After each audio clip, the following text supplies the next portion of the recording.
Assalamualaikum warahmatullahi wabarakatuh. Waalaikumsalam warahmatullahi Warahmatullahi wabarakatuh. Bismillahirrahmanirrahim. Alhamdulillah. Alhamdulillahilladzi hadana lil Islam wa akramana bil iman wa faddalana bil Qur'an. Allahumma salli wa sallim wa barik ala nabiyyina Muhammadin sallallahu alaihi wasallam wa ala alihi wa ashabihi kiram amma ba'd.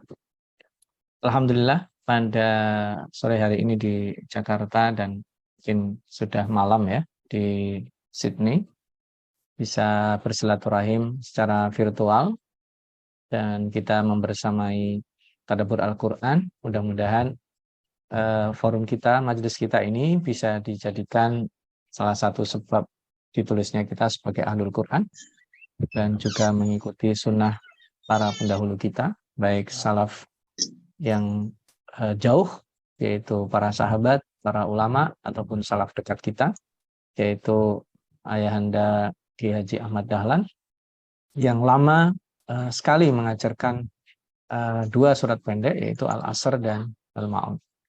Mohon izin sebagai salah satu, supaya tidak fokus ya, jika diperkenankan saya bisa sharing screen.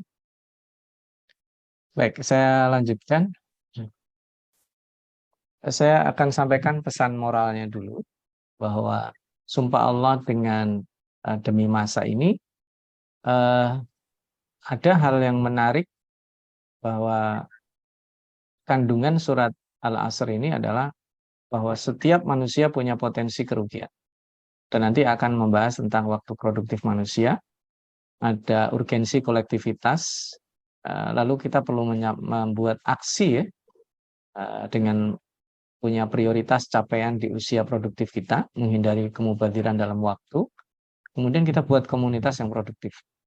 Sehingga ada dua hal penting, produktivitas waktu dan produktivitas komunitas. Karena ini yang penting dari cara kita mengaplikasikan hal-hal ini, supaya kalau kita lihat dari surat Al-Asr ini, kenapa Allah Subhanahu wa Ta'ala menegaskan potensi kerugian yang pasti menjerat manusia. Karena secara struktur kebahasaan ini di sini disebutkan innal insana lafi khusr.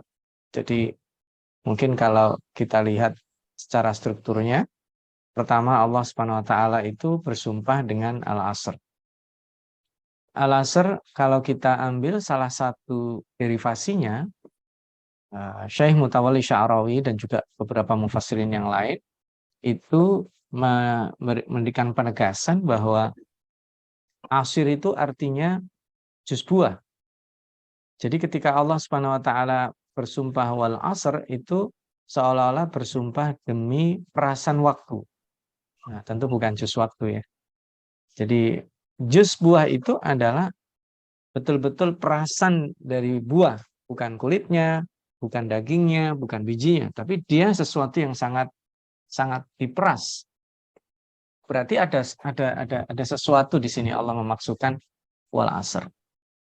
Nah, yang kedua, ketika Allah mengatakan innal insana, sesungguhnya al-insan itu single, every single. Jadi setiap satu manusia, al-insan, lafi khusrin. Berarti kerugian yang pasti akan menimpa ini akan berefek dan berdampak secara personal. Jadi kerugian yang berdampak secara komunal itu belum terasa. Contoh misalnya, ada peristiwa gempa. Kerugian komunal itu besar. Tetapi yang lebih penting untuk dibahas itu kerugian yang sifatnya personal. Per kepala keluarga, bahkan per person yang mengalami kerugian tersebut. Dan ini Allah supaya efeknya terasa, Allah katakan innal insana lafi khusr. Nah, yang menarik adalah pengecualian yang Allah Subhanahu wa Ta'ala sebutkan, lafi khusrin illa. Kalau dalam struktur harusnya kan yang ia sebut pertama itu al-insan, harusnya kan gini, illalladzi amana wa amila sholihah, gitu ya. Tapi kenapa Allah Subhanahu wa Ta'ala menyebut illalladzina amanu wa amilu dan watawasaw? Jadi semuanya dalam bentuk plural. Karena untuk menghindar dari kerugian, untuk mencapai produktivitas yang efektif itu perlu membentuk komunitas. Amanu, amilu, dan tawasau tadi. Basisnya adalah keimanan yang kolektif, amal saleh yang kolektif. Dalam Al-Quran ini luar biasa detil ya. Amal saleh. Karena sama-sama baik itu dalam Al-Quran itu ada disebut redaksinya khair, ada hasanat, ada albir, tapi ini yang dipilih bukan wa'amilul hasanat, bukan juga wa'amilul khairat, bukan juga wa'amilul bir, tapi di sini wa'amilus salihat. Karena salihat itu salahiyah itu expired date-nya. Jadi salihat itu sesuatu yang baik yang sesuai.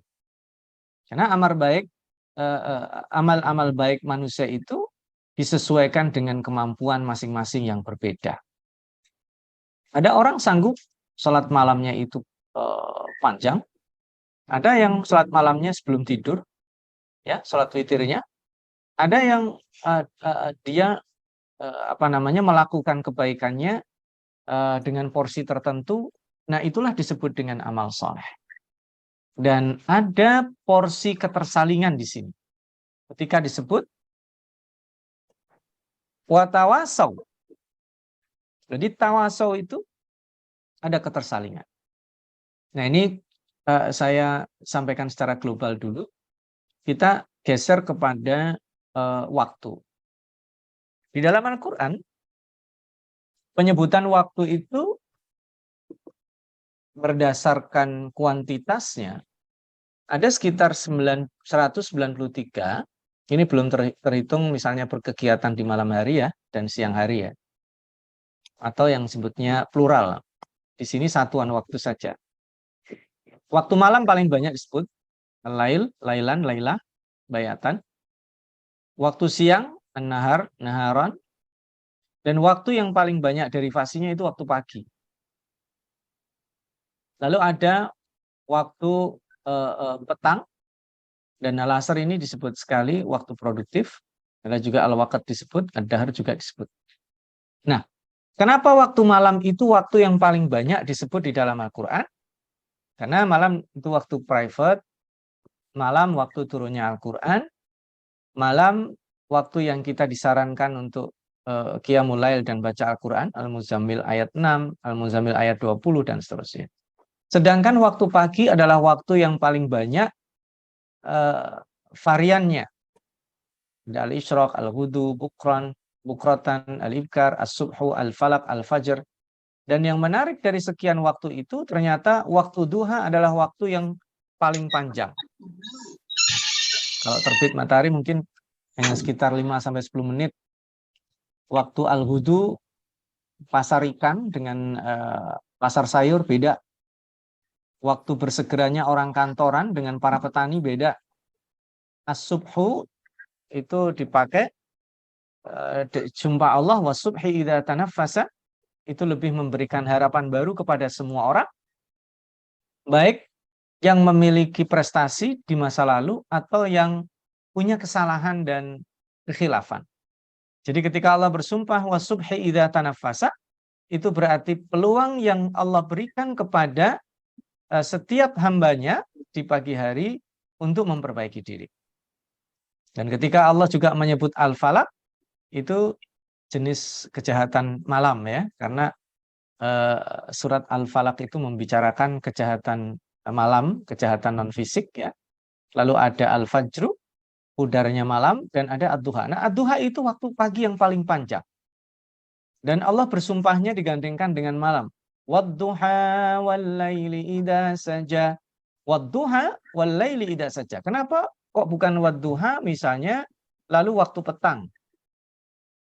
Ya, seperti bil asyiyi wal ibkar. Kenapa wadduha kok wal-lail? Karena al-lail disebut dengan saja. Saja itu waktu tenang setelah bergelombang dan bergeliat. Orang-orang yang bisa memanfaatkan waktu duhanya adalah orang-orang yang akan mendapatkan ketenangan di malam harinya. Kurang lebih begitu. Sehingga nanti kita tahu adanya nikmat siang, nikmat malam. Kita juga tahu adanya nikmat cahaya. Dan kenapa Allah buat pergantian adanya pergiliran. Coba kalau kita membayangkan seandainya Allah jadikan waktu itu malam terus.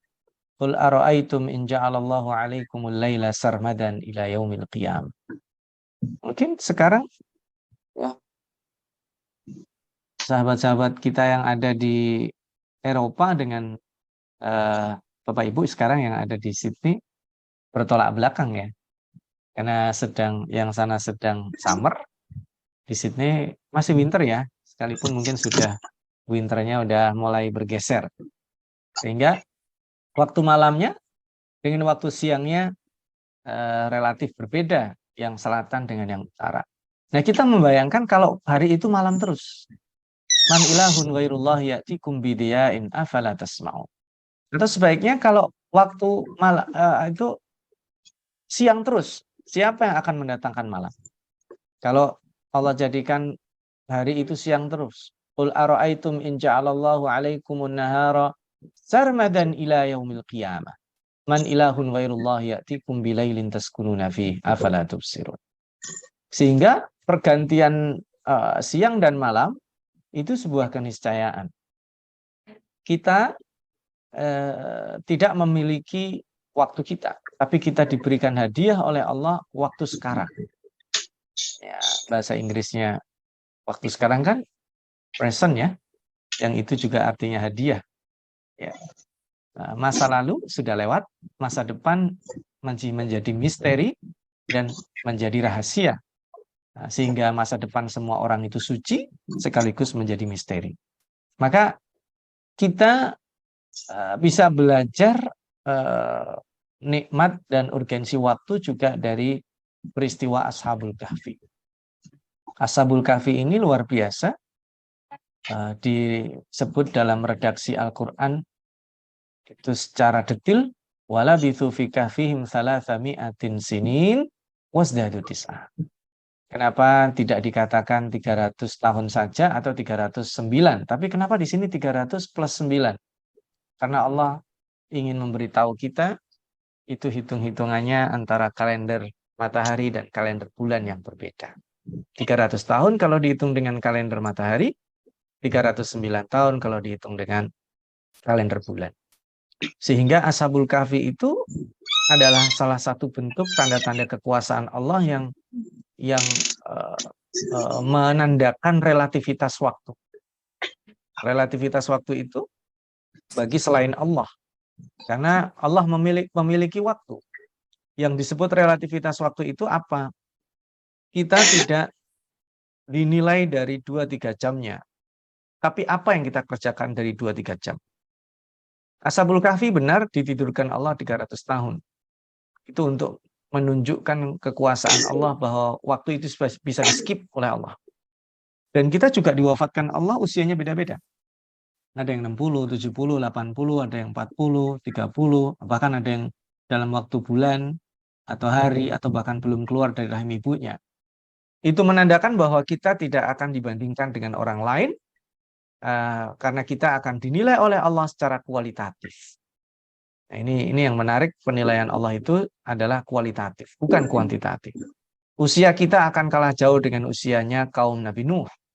Ya, yang digambarkan surat Al-Ankabut ayat 14 itu ya. Walaqad arsalna Nuhan ila qaumihi walabithu walabitha fihim alfasanatin illa khamsina 'ama. Jadi di situ disebutkan alfasanatin illa khamsina 'ama. 1000 tahun dikurangi 50. Itu juga menarik. Redaksinya itu bukan 950 tahun, tetapi alfasanatin illa khamsina 'ama. 1000 dikurangi 50 itu menandakan bahwa ada 50 tahun bonus yang Allah berikan kepada Nabi Nuh. Dia dianggap, diapresiasi, menjadi orang yang dihormati di kaumnya, tapi begitu di usia 50, beliau diturunkan wahyu dan memproklamirkan sebagai utusan Allah, dimusuhi hingga usia ke-1000. Jadi 0 sampai 50 itu menjadi orang yang baik di mata masyarakatnya, usia 50 sampai 1000 Nabi Nuh dimusuhi. Jadi, dan itu juga bukan dinilai secara kuantitatif, karena pengikut Nabi Nuh jauh lebih sedikit dari pengikutnya Nabi Musa, jauh lebih sedikit dari pengikutnya Nabi Yunus. Tetapi kenapa Nabi Nuh alaihissalam itu termasuk satu dari 5 Nabi ulul azmi minar rusul? Karena Allah menilainya dari sisi kualitatif. Nah ini dia. Berarti kan kita juga perlu melihat redaksi-redaksi angka-angka dalam waktu yang disebutkan di dalam Al-Quran. Penciptaan langit dan bumi, Allah sebutkan sittati ayyam. Ini 6 waktu, bukan 6 waktu hari seperti yang kita kenal di dunia, tetapi ini adalah prosedurnya atau tahapannya yang dalam secara pendekatan saintifiknya. Nanti teman-teman bisa melihatnya di googling ya, karena penciptaan 6 masa ini pendekatan saintifik modern berbeda dengan pendekatan mufassirin yang klasik ya. Nah, kita lihat sekarang waktu di dalam hadis. Nah, kalau tadi itu beberapa waktu yang disebutkan di dalam Al-Quran, sekarang di dalam hadis ini juga menarik ya. Sebuah hadis Hasan yang diriwayatkan di dalam Mustadrak Al-Hakim dan Ibnu Abi Syaibah, Musnad Ibnu Abi Syaibah, Rasulullah SAW bersabda, "Ightanim khamsan qabla khamsin." Gunakan 5 masa sebelum yang 5. Ada syababaka, ada sihataka, ada ghinaka, ada faragaka, dan ada hayataka. Kenapa kok tidak langsung misalkan gunakan waktu hidupmu sebelum matimu? Tapi kenapa ada disebut masa muda, masa sehat, masa kaya, dan masa longgar? Ini kan berarti secara spesifik terminal-terminal waktu inilah yang disebut dengan produktivitas. Jadi waktu kita Allah berikan kepada kita setiap hari itu sama. Tapi waktu yang sama itu tentu penggunaan yang berbeda-beda. Imam An-Nawawi contohnya. Beliau meninggal di usia yang sangat muda, ya, 46 tahun. Tapi jika kemudian karyanya yang terlacak hingga hari ini, kalau ditulis secara manual, dibagi umur beliau, maka sejak lahir beliau akan menulis perharinya sebanyak 16 halaman. Berarti sangat produktif sekali. Waktu 1 jam, dan itu produktivitas itu dinilai bukan hanya materi. Mungkin bisa dilihat kalau dinilai materi itu gajinya Messi sama Ronaldo per detik per menitnya itu keluar. Gitu. Kalau kita mungkin belum sampai segitu ya. Jadi per detik per menitnya keluar. Itu kalau dari sisi materi saja. Nah, maka kita di dalam Al-Quran sendiri Allah menyebut waktu-waktu spesifik. Wabil ashari hum yastaghfirun wal mustaghfirina bil ashar. Waktu sahur itu waktu prime time-nya. Ya. Tapi kemudian Allah yang sudah jelaskan prime time yang hebat perharinya waktu sahur, manusia lalai. Allah kasih waktu pekanan di hari Jumat. Hari Jumat itu waktu yang luar biasa spesifik bagi kita. Kanan, jadi ada setiap pekan sekali, itu pun juga jarang yang menggunakan. Lalu Allah berikan setiap 1 bulan disebut dengan Ayyamul Bait. Ayyamul Bait itu tanggal 13, 14, 15 bulan Hijriah itu ya, bulan Qamariyah. Itu juga tidak digunakan. Maka Allah kasih tahunan. Ada harian, ada pekanan, ada bulanan, dan ada tahunan yang disebut dengan bulan Ramadan. Nah, ini yang tadi saya sebutkan. Allah secara spesifik menyebut di dalam Al-Quran sebuah malam. Ada di redaksi surat Ad-Dukhan itu Lailatul Mubarakah, malam yang diberkahi. Ada di surat Al-Qadar disebut Lailatul Qadar, ya, malam yang dimuliakan. Al-Qadar itu kemuliaan. Dan kalau kita lihat redaksinya kayak begini. Lailatul Qadari khairun min alfi syahr. Ini limitless ya, karena malam yang sifatnya personal dibandingkan dengan malam yang sifatnya komunal. Kan harusnya kalau mau imbang itu disebutnya gini. Lailatul Qadri khairum min alfi lailah, harusnya gitu. 1 malam lebih baik dari 1000 malam. Atau syahrul Ramadan khairun min alfi syahr. Nah, berarti ini ada maksud Allah membedakan 1 malam dengan bukan 1000 bulan, bukan 1000 malam, tapi 1000 bulan. Itu satu ya kita pegang. Jadi kenapa kok personal dibandingin dengan komunal? Yang kedua, kata-kata khairun min itu isim nakirah yang berarti limitnya tidak dibatasi. 1001 itu lebih baik dari 1000. 2000 juga lebih baik dari 1000. 10.000 juga lebih baik dari 1000. 100.000 juga lebih baik dari 1000. Menandakan bahwa interaksi kita dengan Al-Quran itu bisa berpengaruh pada kualitas personal kita. Jadi ada person yang Qurani itu punya kualitas di atas 1000 komunitas. Dan ini lebih baik itu bukan mengalahkan ya. Bisa jadi satu orang yang Qurani itu dia punya nilai kemanfaatan, valuasi kemanfaatan yang dirasakan oleh 1000 komunitas atau lebih. Ini menandakan bahwa produktivitas orang itu juga selain waktu tadi ditentukan pada nilai kemanfaatan dia. Ada orang yang dia hanya bermanfaat buat 3 orang aja. Ada orang yang dia punya nilai kemanfaatan buat 1000 orang. Ada yang buat 100.000 orang. Ada yang buat dan seterusnya. Berarti ini Allah juga melihat dari sisi dampak kemanfaatan. Ya. Kita lihat lagi yang terkait dengan Al-Quran di surat Al-Muzammil ayat 20. Saya bacakan ayatnya ya. Inna rabbaka ya'lamu annaka taqumu adna min thulutsayil laili wa nisfahu wa thulutsahu wa ta'ifatun minal ladzina ma'ak. Sesungguhnya Tuhanmu Muhammad mengetahui engkau itu sholat malam kadang kurang dari 2/3, kadang kurang dari setengah, kadang kurang dari 1/3. Ini subhanallah ya, disebutkan ya. Dan juga orang-orang yang bersama kamu. Wallahu yuqaddirul laila wan nahar. Allah mengetahui takaran atau Allah lah yang menakar panjang pendeknya malam dan siang. Alima allan tuhsuhu fataba alaikum. Tapi kebanyakan kita itu jarang hitung-hitung malam itu. Malam udah 10 jam saya gunakan apa aja itu jarang. Jarang sekali. Alima allan tuhsuhu jarang dihitung. Maka Allah pesankan bagi orang-orang yang kadang tidak memperhatikan waktunya lewat itu, faqra'u ma tayassara minal Qur'an. Maka bacalah ma tayassara minal Qur'an, yang mudah dari Al-Qur'an. Alima an sayakunu minkum marda, Allah tahu ada yang sakit. Wa akharuna yadribuna fil ardi yabtaghuna min fadlillah. Ada yang kerja sampai malam. Mencari nafkahnya sampai malam atau bahkan mencari nafkahnya di malam hari. Wa akharuna yuqatiluna fi sabilillah, ada yang berperang di malam hari atau mungkin umum ya, dia menjaga ya, jadi security, menjaga di perbatasan. Faqra'u ma tayassara minhu, diulang nih.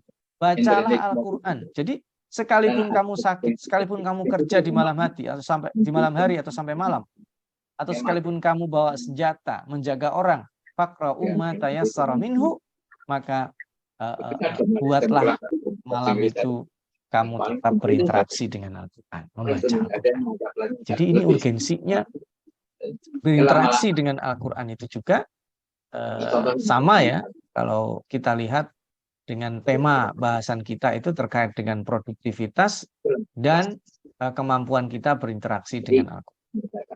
Nah, kalau kita membahas relativitas waktu, ini tadi angka Ashabul Kahfi ya kan 300 plus 9, lalu penciptaan langit dan bumi, lalu satu hari menurut Allah di dalam surat Al-Hajj itu ka'alfi sanatin mimma ta'uddun, satu hari menurut malaikat yang melakukan perjalanan dari langit ke bumi itu bisa 50.000 tahun dalam penghitungan manusia di surat Al-Ma'arij. Artinya waktu itu relatif ternyata. Dan satu hari orang bahagia juga tidak sama dengan satu hari orang sengsara. Satu hari di bumi itu juga beda dengan satu hari di planet lain. Artinya apa ini? Ternyata waktu itu beda-beda. Satu hari dalam pengertian kita yang hampir 24 jam, 1 tahun 365, itu ternyata hitungan kita di bumi, dan itu berbeda dengan hitungan di planet lain. Ini menandakan bahwa Allah tidak semata-mata memperhatikan waktu secara kuantitatif, tapi yang lebih penting dari itu waktu yang terbatas yang Allah berikan kepada kita ini kita gunakan untuk apa. Nah, ini sekedar perbandingan tadi ya, kecepatan malaikat ya. Dan kecepatan malaikat itu waktu reguler berbeda dengan waktu spesifik pada saat Jibril diberikan akses lebih cepat dari itu. Kan kalau kecepatan malaikat 1 hari sama dengan 50.000 tahun, itu kan setara kurang lebih lah, atau lebih dari 200 km per detik, 200.000 km per detik ya. 200.000 km per detik itu luar biasa itu. Nah, tapi pada saat Isra Mi'raj itu tidak berlaku, karena itu malam yang spesifik, yang waktu itu dibuka aksesnya oleh Allah, sehingga pulang dan pergi itu tidak sampai semalam. Dan itu perjalanannya bukan sampai Mi'raj, melebihi tempat Mi'raj. Jadi Mi'raj itu tempat naik turunnya malaikat, dan itu adanya di dekat Sidratil Muntaha. Jadi akses terakhir malaikat, indah jannatul ma'wa, sudah dekat dengan surga ma'wa. Dan setelah itu tidak tahu kemana perginya Nabi Muhammad menghadap Allah. Jadi betul-betul waktu itu menjadi sangat relatif. Dan ini kalau digunakan pendekatan saintifik, time travel, hijrahnya, Mi'rajnya Rasulullah itu bukan sekedar mi'raj dari satu tempat ke tempat lain, tapi juga ada time travel. Karena Rasulullah itu diperjalankan sampai beliau melihat peristiwa di hari kiamat. Artinya secara waktu beliau itu dikembalikan lagi. Jadi diperjalankan dari satu tempat ke tempat lain, juga diperjalankan dari waktu yang current time ke masa depan. Jadi time travel itu mungkin juga dialami oleh Rasulullah SAW. Nah, Yusha' bin Nun ini juga menarik ya. Satu-satunya manusia yang doanya dikabulkan untuk memperlambat tenggelamnya matahari. Ya, ini dalam peristiwa perangan ketika memasuki Palestina pasca meninggalnya Nabi Musa alaihissalam, itu ada perang itu di hari Jumat. Kalau harus berlanjut ke hari Sabtu berarti tidak sesuai dengan yang disyariatkan. Hari Sabtu itu yaum sabat, mereka tidak beraktivitas, hanya untuk ibadah saja. Maka kemudian matahari tenggelamnya itu tertunda sampai diberikan kemenangan oleh Allah kepada Bani Israel melalui pimpinannya yaitu Yusha' bin Nun. Nah, ini kurang lebih ya, ini juga tadi peristiwa penciptaan alam, makna nambari, sehingga kualitas waktu itu ditentukan bukan pada bilangan atau pendekatan kuantitatif, tapi lebih kepada kualitatif. Tadi ada keistimewaan Lailatul Qadar, Duha, keistimewaan hari Jumat, sepertiga malam terakhir, penciptaan langit dan bumi. Terus secara spesifik ini ada juga penyebutan usia 40 tahun manusia ya di dalam Al-Quran. Lalu usia dakwah Nabi Nuh. Jadi begini, Nabi Nuh itu kalau dilihat dari ilmu manajemen modern itu tidak efektif. Berdakwah hampir 1000 tahun kok menghasilkan orang sedikit gitu. Tapi kenapa itu dianggap sebuah prestasi oleh Allah? Dilihat dari sisi ketahanan.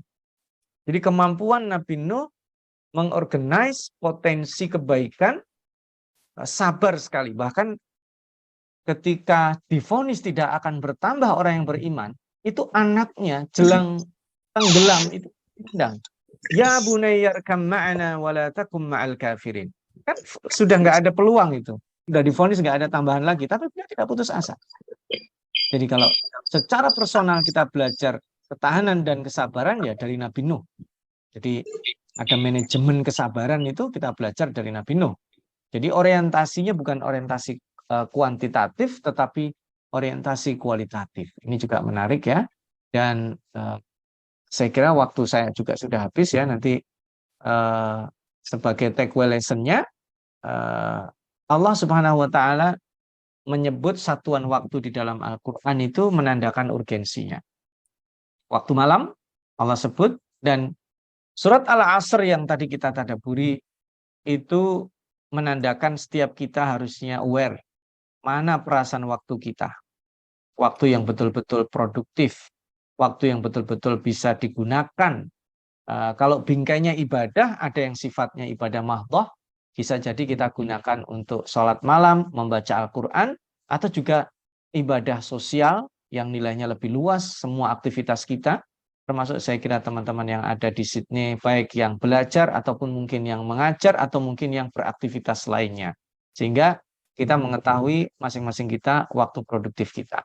Yang kedua, bilangan waktu yang Allah sebutkan di dalam Al-Quran itu hanya Allah saja yang tahu hakikatnya. Kayak angka-angka tadi itu ya, 1000 tahun, 100 ribu, 50 ribu, angka-angka itu hanya pendekatan supaya kita lebih memahami apa hakikat dari bilangan-bilangan tersebut. Kemudian nominal angka yang disebut tidak berarti eksak, ya, terutama juga terkait dengan bilangan yang banyak. Tapi ini Allah lebih tekankan dari sisi nilai dan kualitas. Nah, dan karena Allah adalah pemilik waktu yang mutlak dan berkuasa kepada hambanya. Sebagai closing statement, inti dari kita urgensi melepaskan diri dari jerat-jerat kerugian itu adalah kita tahu dan aware tentang pentingnya waktu, terutama adalah perasaan waktu kita. Ya, kapan saatnya kita beristirahat, kita optimal di situ. Kapan saatnya kita berkontribusi, kapan saatnya kita menabung, belajar dengan learning habit, kapan saatnya kita diskusi, kapan saatnya kita berjumpa dengan orang-orang yang punya awareness sama, yaitu melakukan penyelamatan dari kerugian, baik penyelamatan yang sifatnya personal, karena tadi al-insan itu personal, dan itu akan lebih mudah dilakukan secara komunal, karena illalladzina amanu wa amilu. Jadi untuk menyelamatkan diri dan orang-orang yang ada di sekitar kita dari kerugian itu merupakan sebuah keniscayaan untuk berkomunitas, berjamaah, saling menasehati dalam kebenaran dan dalam kesabaran. Saya kira itu yang bisa saya sampaikan. Mohon maaf bila ada kekurangan, khilafan, saya kembalikan kepada moderator. Wal afu minkum, nasrun minallah, wa fathun qarib, wa basyiril mu'minin. Wassalamualaikum warahmatullahi wabarakatuh.